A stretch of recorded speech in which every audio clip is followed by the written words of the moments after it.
రెండో పాప బాబు అట్లా నీ సొంత ఇక్కడే సార్. ఇక్కడే సార్ కోటగా కోడమల్లమ్మా?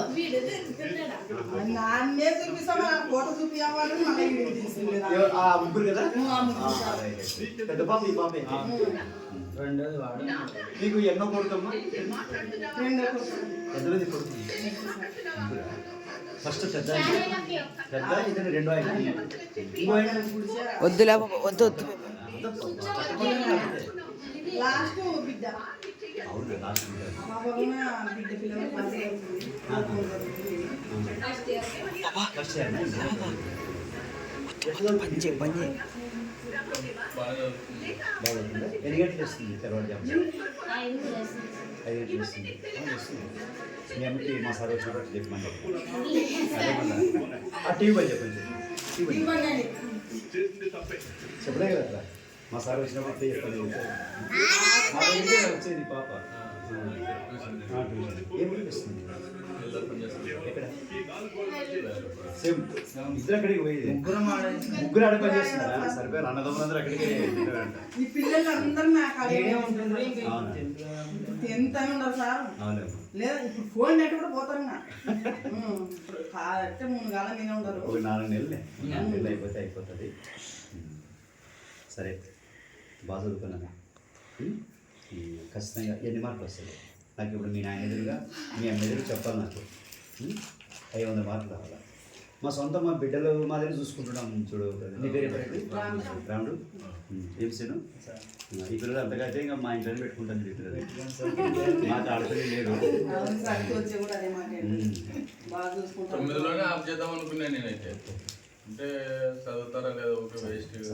మన జాతిలోన చదువుకునే వాళ్ళు చాలా తక్కువ, అందులో ఆడపిల్లలు ఇంకా తక్కువ. ఏడ్చద్దు ఎందుకు ఏడుస్తామట? ఇప్పుడు కొంచెము ప్రేమ ఎక్కువ. ఎందుకు ఏడుస్తామా? అరే ఏడ్చుకోదు అట్లా. ఎందుకు ఏడుస్తావు? ఏం చెప్పు, ఏం నీ బాధ ఏం చెప్పు?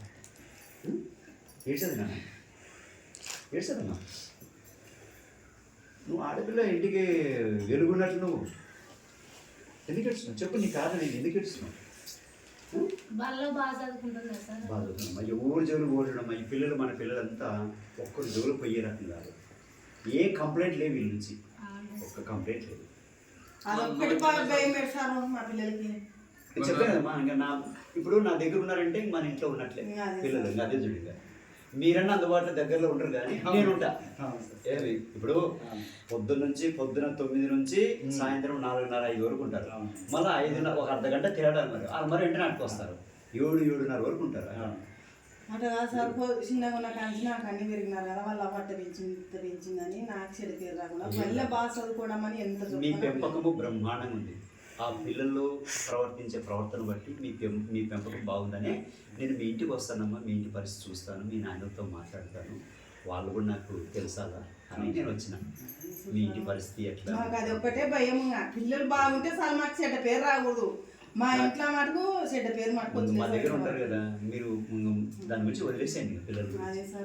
అయితే మధ్యలో చిన్న వయసులో పెళ్ళిళ్ళు మాత్రం చేయదు పిల్లలకి. కనీసం ఒకవేళ అట్లా ఆలోచన ఉంటుంది. ఈ ఎదిగిన వెంటనే ఏమంటే ఇంకా పిల్లలు పెద్దగా అయినట్లే, ఇంకా పెళ్లి వయసు వచ్చింది అట్లా అనుకుంటారు. ఎవరో లేనిపోయిన తలమాసం అనిపించి ఎందుకు పంపిస్తారు? పిల్లలు బంగారం ముత్యాల మాదిరి ఉన్నారు, ముత్యాల మాదిరి ఉన్నారు. చదువుకుని మీరు ఆస్తులు సంపాదించిపోయినా పర్లేదు, ఆస్తులు సంపాదించిన పర్లేదు, పిల్లలు చదివించాలి, బాగా చదివించాలి. అందుకే సార్ చదివిస్తున్నాము. కానీ ఇప్పుడు ఫెయిల్ అయితే మాత్రం మళ్ళీ చాలా ఇబ్బంది పడతాం కదా.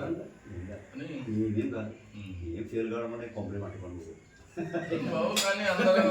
లేదు అంటే పాస్ అవుతారు, ఫెయిల్ అయ్యే ప్రసక్తి లేదు. పిల్లలు పాస్ అవుతారు.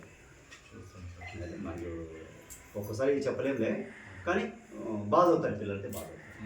మొన్న వచ్చిన సార్ స్కూల్ దగ్గరికి వచ్చినాను, అడిగితే పర్లేదు బాగానే రాస్తున్నారు, మళ్ళీ ఒకసారి రండి అని చెప్పినారు సార్ రావడానికి. నేనైతే ఇప్పుడు వరకు రాలేదు సార్.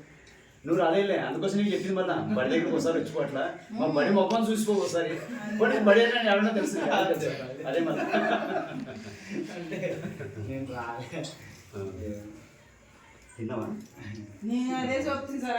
నువ్వు కొంచెం బాగా తిను, మెత్తగా ఉండకూడదు. ఆడ బలిలో కూడా అన్నం తిన సార్. సార్ తినదమ్మా, నేను చెప్పిన చాలా సార్లు నువ్వు తినమ్మా అని చెప్పిన